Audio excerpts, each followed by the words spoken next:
Fighting ring లో ఇతను shirt ఉడదీస్తాడు. ఎదుటి వ్యక్తి ఇతని బాడీ చూసి భయపడతాడు. నేను అతనితో పోరాడలేనని చెప్పి తననే గెలిపించడని చెప్పి పారిపోదాం అనుకుంటాడు. తర్వాత ఇతనికి తెలుస్తుంది అతను మామూలు వ్యక్తి కాదు, అతను ఒక బాక్సర్.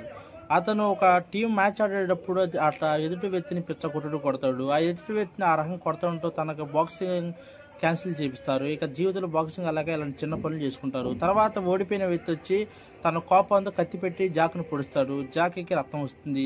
జాక్ తన కళ్ళలో కళ్ళు పెట్టి చూస్తూ ఉంటాడు భయపడకుండా. తర్వాత అతనే భయపడి పారిపోతాడు. జాక్ తన కారులో ఉన్న టేప్ తీసుకొని తన కట్టుకుంటాడు. కొంత సమయం ఆగాక ఒక అమ్మాయి వస్తుంది. నా హోటల్ గార్డ్ వచ్చి సెక్యూరిటీ గార్డ్ లా ఉంటావా, నా హోటల్ గార్డ్ రౌడీస్ బాగా వస్తున్నాడు అనేది.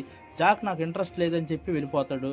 తర్వాత ఒకసారి అయినా తన హోటల్ చూద్దామని మాల్కి వెళ్తాడు. అక్కడ రౌడీలు బాగా ఉంటారు. జాక్ అర్థమవుతుంది ఇక్కడ నేను పని చేయాల్సింది చాలా ఉంది. కొంతసేపుగా బైక్ గ్యాంగ్ ఒకటి వస్తుంది.